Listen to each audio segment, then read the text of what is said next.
Power is something everyone craves, yet few truly understand. You've probably been told that being a good leader means being kind, generous, and well-liked. But what if everything you've been taught about leadership is completely wrong? What if the most successful leaders throughout history understood a dark secret that most people refuse to acknowledge? Today, we're diving deep into one of the most controversial and brutally honest insights ever written about power and leadership. This comes straight from the mind of Niccolò Machiavelli, the Italian philosopher whose name has become synonymous with cunning political strategy. His observations about human nature and power dynamics have influenced world leaders, business moguls, and military commanders for over 5 centuries. But here's what's truly fascinating. Modern psychological research has actually validated many of Machiavelli's insights about human behavior. Studies in organizational psychology consistently show that people's loyalty is far more conditional than we'd like to admit. Neuroscience research reveals that fear-based responses create stronger, more lasting behavioral changes than positive reinforcement alone. These aren't comfortable truths, but they're truths nonetheless. So buckle up, because what you're about to learn will completely transform how you think about leadership, relationships, and the real dynamics of power in our world. The question that has tormented rulers, CEOs, politicians, and anyone in a position of authority is deceptively simple, yet profoundly complex. When you're responsible for others, when their actions can make or break your success, when your survival depends on their cooperation, should you prioritize being loved or being feared? Most leadership books will tell you to focus on being likable. They'll preach about emotional intelligence, building rapport, and creating positive relationships. And while these things have their place, they're built on a fundamental misunderstanding of human nature. They assume people are consistently loyal, permanently grateful, and inherently trustworthy. But anyone who has spent time in positions of real responsibility knows this simply isn't true. Let's start by examining what love truly means in the context of power and leadership. When we talk about being loved as a leader, we're really talking about being valued, appreciated, and held in high regard. This seems like the ideal foundation for any relationship, doesn't it? After all, when people genuinely care about you, when they respect and admire you, surely they'll support you through thick and thin. But here's where things get complicated. The love and admiration people have for their leaders is almost always conditional. It's based on what you can provide, what benefits you bring to their lives, and how your leadership serves their interests. This isn't necessarily malicious. It's simply human nature. People naturally gravitate toward those who make their lives better, safer, or more prosperous. Think about your own relationships and loyalties. Even with people you genuinely care about, your feelings can shift based on their actions, their treatment of you, and how their behavior affects your well-being. This is perfectly normal and understandable, but it reveals a crucial truth about human nature that many leaders fail to grasp. When times are good, when resources are plentiful, when there are no serious threats or challenges, people are happy to love and support their leaders. They'll praise your wisdom, celebrate your successes, and speak glowingly about your character. But what happens when the situation changes? What happens when tough decisions need to be made, when resources become scarce, when sacrifices are required? History is filled with examples of beloved leaders who were abandoned by their followers the moment things got difficult. Consider the countless politicians who enjoyed massive popularity during peacetime prosperity, only to see their approval ratings plummet the moment they had to make unpopular but necessary decisions during crises. The corporate world provides even more stark examples. How many CEOs have been celebrated as visionaries and beloved leaders, only to be ousted by their own boards when market conditions changed or when their strategies required short-term pain for long-term gain? The very people who once sang their praises suddenly turn against them, not because they became different people, but because the circumstances changed. This reveals a fundamental flaw in building your leadership strategy around being loved.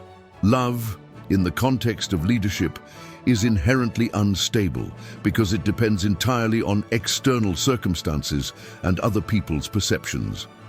You're essentially placing your authority and security in the hands of others, trusting that their positive feelings towards you will remain constant even when it's no longer in their best interest to support you. But human beings are not constant in their affections. We're emotional creatures, driven by self-preservation, ambition, and immediate concerns.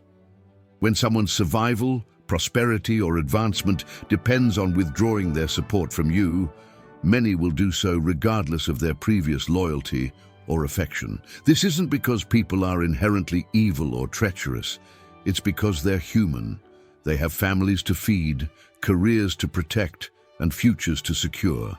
When your leadership no longer serves these fundamental needs, or worse, when it threatens them, the love they once felt for you becomes a luxury they can no longer afford. Consider how this plays out in everyday organizational dynamics. An employee might genuinely admire and respect their manager, appreciating their mentorship and support. But if that manager's department gets targeted for budget cuts, if supporting the manager might jeopardize the employee's own job security, how many people will sacrifice their own well-being for loyalty alone? The answer, more often than not, is very few. And this isn't a moral failing, it's a rational response to changing circumstances. But it reveals why building your leadership entirely on being loved is like building a house on quicksand. The foundation can shift without warning, leaving you vulnerable and exposed. Moreover, the very act of trying to be loved as a leader often requires constant investment of time, energy, and resources. You need to consistently provide benefits, show appreciation, resolve conflicts, and maintain positive relationships. This creates a never-ending cycle of expectations and obligations that can drain your effectiveness and compromise your ability to make tough decisions. When people love you for what you give them, they expect you to keep giving. When they admire you for your kindness, they expect you to always be kind, even when the situation calls for firmness. When they respect you for your generosity, they expect that generosity to continue indefinitely. This creates a trap where your own success as a beloved leader becomes the very thing that limits your ability to lead effectively. Now, let's examine the alternative: leadership based on fear. But before we go further, it's crucial to understand what we mean by fear in this context. We're not talking about terrorizing people or ruling through cruelty and violence. That's not fear-based leadership. That's simply abuse of power, and it's ultimately self-destructive. True fear-based leadership is about establishing clear consequences for actions and ensuring that those consequences are predictable and inevitable. It's about creating a system where people understand exactly what happens when they fail to meet their obligations, betray trust, or act against the organization's interests. This type of fear is actually more respectful of human nature than love-based leadership because it doesn't rely on people being consistently virtuous or loyal. It accepts that people will act in their own self-interest and structures incentives accordingly. Instead of hoping people will do the right thing out of affection, it ensures they'll do the right thing, because the alternative is clearly unacceptable. Fear-based leadership is fundamentally more honest about human nature. It acknowledges that people's loyalty and cooperation are conditional, and it creates systems that work within this reality rather than pretending it doesn't exist. When someone knows that betraying their leader will result in serious, unavoidable consequences, they're far less likely to betray them, regardless of their personal feelings. This creates a much more stable foundation for leadership because it doesn't depend on other people's emotions or goodwill. It depends on their rational self-interest, which is far more predictable and reliable. Even if someone dislikes you, even if they resent your authority, even if they wish you weren't in charge, they'll still cooperate if the alternative is clearly worse for them. Think about how this works in successful organizations. The most effective leaders aren't necessarily the most loved. They're the ones who have established clear expectations and consistent consequences. Their employees might not always enjoy working for them, but they respect their authority and understand exactly what's expected of them. This doesn't mean these leaders are cruel or unfair. In fact, many fear-based leaders are quite reasonable and even generous in their treatment of others. But their generosity comes from a position of strength, not weakness. People understand that cooperation and good performance are rewarded, while betrayal and poor performance have serious consequences. The key insight here is that fear, unlike love, doesn't require constant maintenance or reinforcement. Once you've established that consequences for betrayal are real and inevitable, you don't need to constantly prove it. The knowledge itself becomes a deterrent that shapes behavior, even when you're not actively watching or intervening. This creates what psychologists call a deterrent effect. People modify their behavior not because they're being actively monitored or punished, but because they understand the potential consequences of their actions. This is far more efficient than trying to maintain everyone's affection and loyalty through constant attention and rewards. Furthermore, fear-based leadership is more resilient during crises and difficult periods. When resources are scarce, when tough decisions need to be made, when some people have to sacrifice for the greater good, fear-based systems continue to function effectively. People may not like the situation, but they understand that cooperation is still in their best interest. Love-based leadership, on the other hand, often crumbles during difficult times because the very circumstances that make leadership most necessary are also the circumstances that make it hardest to maintain everyone's affection and approval. But here's where many people misunderstand Machiavelli's insight. He's not advocating for cruelty, oppression, or abuse of power. He's advocating for clear, consistent consequences that are applied fairly and predictably. The goal isn't to terrorize people, but to create a system where betrayal and disloyalty are simply not viable options. This understanding of human nature and power dynamics has been validated by modern research in multiple fields. Behavioral economics shows us that people respond more strongly to potential losses than to potential gains. Organizational psychology demonstrates that clear consequences and expectations create more stable and productive work environments than ambiguous, emotion-based management styles. Even in our personal relationships, we can see these dynamics at play. The relationships that last longest aren't necessarily the ones filled with constant expressions of love and affection. They're the ones where both parties understand the boundaries, expectations, and consequences of their actions. There's mutual respect based on understanding, not just emotion. However, implementing fear-based leadership requires tremendous skill and wisdom. It's not about being harsh or unreasonable, it's about being clear, consistent, and fair. The consequences for betrayal or poor performance need to be proportionate to the offense, and they need to be applied equally regardless of personal relationships or favoritism. This is where many leaders fail. They either become too harsh, creating resentment and rebellion, or they become inconsistent, applying consequences arbitrarily and destroying their credibility. True fear-based leadership requires the discipline to be firm when necessary, while avoiding unnecessary cruelty or unfairness. The most successful leaders throughout history have understood this balance.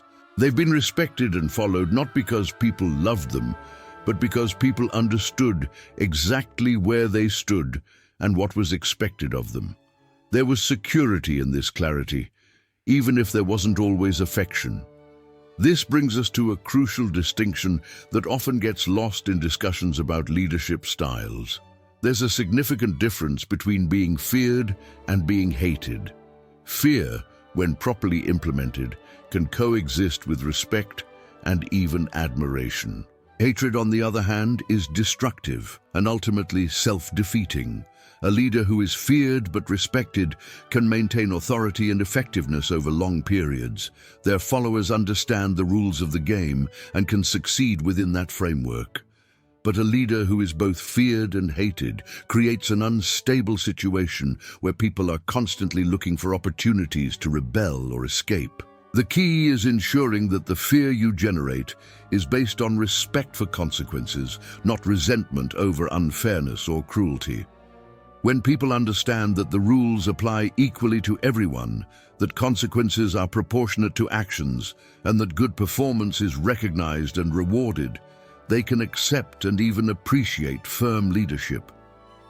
This is why the most effective fear-based leaders are often quite generous and supportive of those who meet their expectations. They understand that their authority comes not from constant punishment, but from the credible threat of punishment, combined with genuine rewards for loyalty and good performance. Think about the coaches of championship sports teams, the commanders of elite military units, or the CEOs who successfully turn around failing companies. They're rarely the most beloved figures in their organizations, but they're intensely respected because people understand that they set high standards and apply them consistently. Their team members might not always enjoy the pressure and demands, but they appreciate the clarity and the results. They know that success will be recognized and failure will have consequences. This creates an environment where people can focus on performance rather than politics, on results rather than relationships. Now, this doesn't mean that love-based leadership is always wrong or ineffective. In stable environments, with motivated people during good times, it can work quite well. The problem is that leadership is most crucial during unstable times, with unmotivated people during crises. And these are exactly the situations where love-based leadership tends to fail. A wise leader understands when each approach is appropriate. During times of growth and prosperity, when morale is high and resources are plentiful, a more collaborative and affection-based style can be very effective.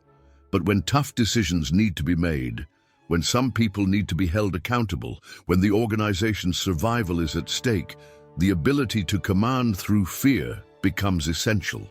The most successful leaders are those who can shift between these styles as circumstances require, but who always maintain the capacity for firm action when necessary.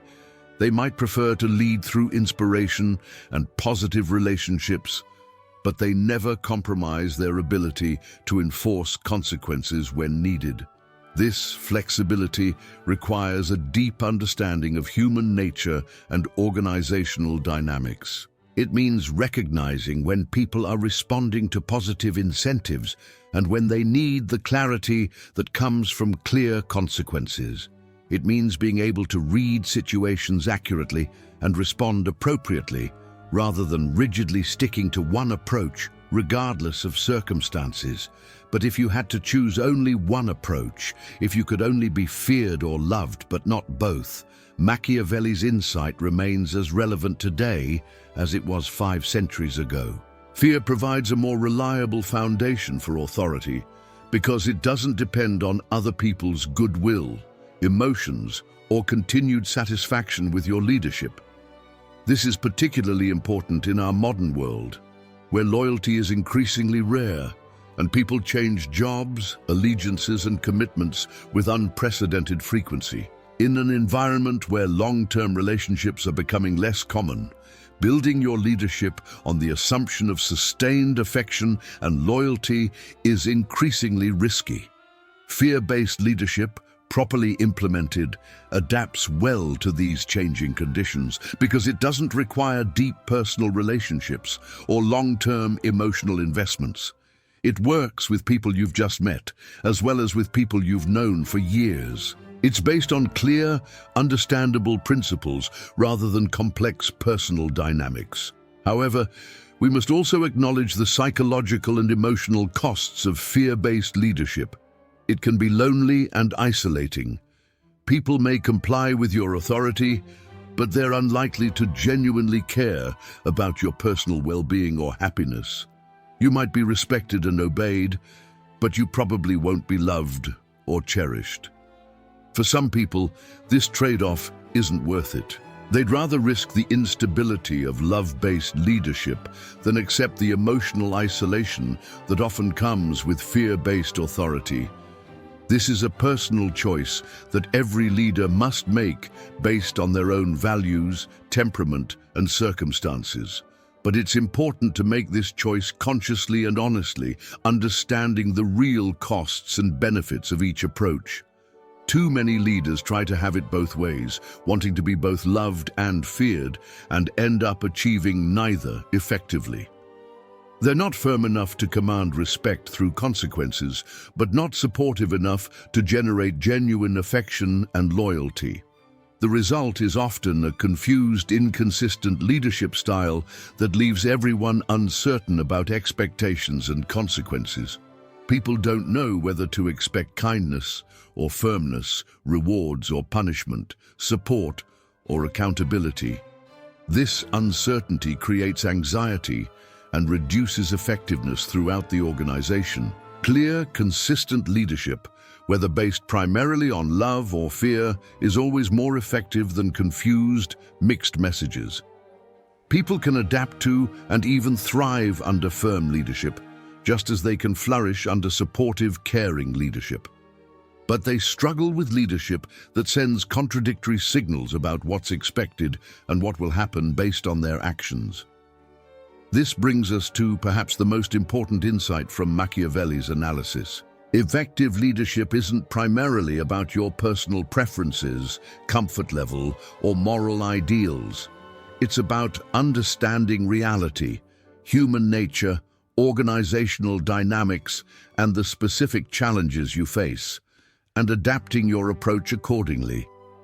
Many leadership failures come from leaders who are more concerned with how they want to be perceived than with what actually works in their specific situation. They choose leadership styles based on their personal comfort or moral preferences, rather than on what their circumstances actually require. A truly effective leader puts results ahead of personal preferences. If the situation requires firm action and clear consequences, they're willing to be perceived as tough or demanding. If the situation calls for support and encouragement, they're willing to be vulnerable and caring. Their primary loyalty is to the mission and the people they're responsible for, not to maintaining a particular image or feeling comfortable in their role. This kind of pragmatic leadership requires tremendous maturity and self-awareness. It means being honest about your own limitations, the real challenges you face, and the likely consequences of different approaches. It means making decisions based on evidence and results, rather than on wishful thinking or idealistic hopes about human nature. In our current business environment, this kind of realistic leadership is more important than ever. Companies face rapid changes, intense competition, and constant pressure to perform. Leaders who can't make tough decisions, hold people accountable, and maintain high standards quickly find themselves and their organizations falling behind. At the same time, the most successful modern leaders understand that fear-based leadership doesn't mean being harsh, unfair, or uncaring. It means being clear about expectations, consistent in applying consequences, and unwavering in your commitment to excellence and integrity. The best fear-based leaders are often quite supportive and encouraging to those who meet their standards. They invest heavily in training, development, and recognition for good performance, but they never compromise on accountability, and they never allow poor performance or betrayal to go unaddressed. This creates what might be called respectful fear. People understand that their leader has high standards and will enforce them, but they also know that meeting those standards will be recognized and rewarded. There's security in this clarity, even if there's also pressure to perform. The alternative, inconsistent leadership that sometimes demands excellence and sometimes accepts mediocrity, that sometimes holds people accountable and sometimes lets things slide, creates far more stress and uncertainty.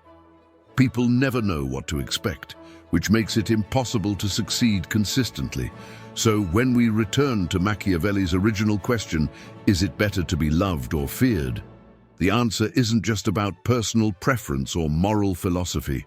It's about understanding what actually works in the real world, with real people, facing real challenges. And the evidence, both from historical analysis and modern research, consistently points to the same conclusion. While love-based leadership can be effective in ideal circumstances, fear-based leadership is more reliable, more adaptable, and more sustainable over time. This doesn't mean we should abandon kindness, generosity, or care for others. It means we should be realistic about their limitations as leadership tools, and supplement them with clear expectations and consistent consequences. The most effective leaders understand that being feared doesn't mean being cruel, and being loved doesn't mean being weak. They use both approaches as tools in service of their larger mission, choosing the right tool for each situation rather than rigidly adhering to one approach. But when forced to choose, when the situation demands a clear priority, when resources and time are limited, the evidence consistently supports Machiavelli's conclusion. It is safer, more reliable, and more effective to be feared than to be loved. This remains true whether you're leading a country, running a company, managing a team, or even raising children. Clear consequences and consistent enforcement create more stable, predictable, and ultimately successful relationships than relying solely on affection and goodwill. The challenge for modern leaders is implementing this insight in ways that are appropriate for contemporary contexts and values.